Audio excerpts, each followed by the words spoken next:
We've got an adjusted loss in the first quarter per share of $1.33. The estimated loss that we were expecting here, 82 cents. So that's a significantly wider loss than we were expecting. They're saying that there's a $4 billion worth of cash on hand heading into the second quarter. I've just picked up their statement as well. They're saying that the Model 3 is on track for initial production in July, that their gross margin on the automotives in the first quarter improved to 27.4. It's under generally accepted accounting principles, 27.8 non-GAAP. Guys, what are we thinking here? Significantly wider loss than expected. And the stock still up by better than 2%, at least the early blush here.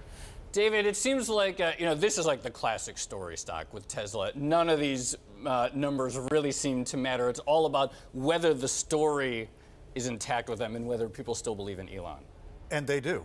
So, right. And you were pointing out the contrast between Facebook's extraordinary profitable business and Tesla's extraordinary money-losing business that is nonetheless valued at a massive amount.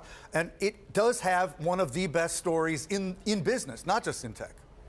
What they're saying here as well is that they're on track for their targets in the first half of this year, which was 50,000 cars. If we look at their target for 2018, it's 500,000 cars. Yeah.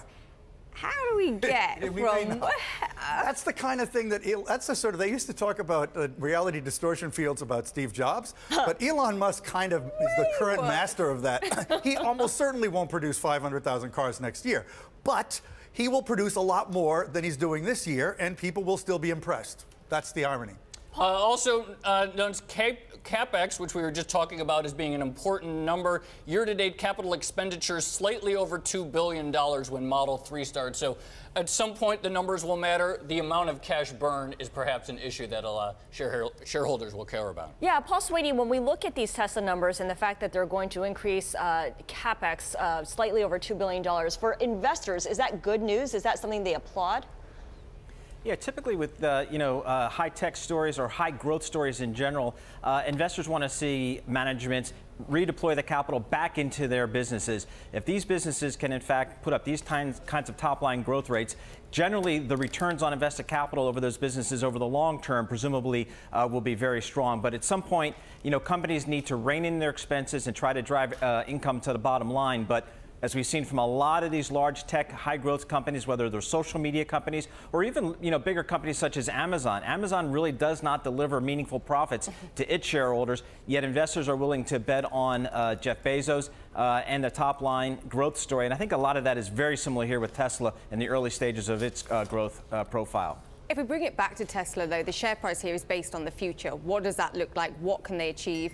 The Model 3, they're saying, look, it's going to come in July. There was shock and awe when they said that because they weren't expected to be ready to do that in July. Is that even going to make money? Because if it comes in around $30,000 for the car, then it's kind of cheap. Are they going to be able to afford to do it for that level? If it comes up to the $50,000 price tag, then it's kind of not so cheap. And are they really appealing to the mass market? I wonder whether this kind of fictional issue that we've got with this company translates to the thing that's hopefully going to make them some money here. If they could come out with a car for under $50,000, which I'm sure they will do, they will sell a humongous number of them. That is a given. Humongous. I would say, I don't know, as many as they can produce. Then they've said it'll be more in the range of the 30s. It probably means it's 39,999. But honestly, if they did that, I already have a reservation in for one, so I love the idea. But I know so many people who would buy this car. Do you? Oh, yeah. Do you know a million of them? Maybe not a million. Are there enough? Maybe there are. I think there are enough. I think there are enough. You think there are enough? We've got Bloomberg.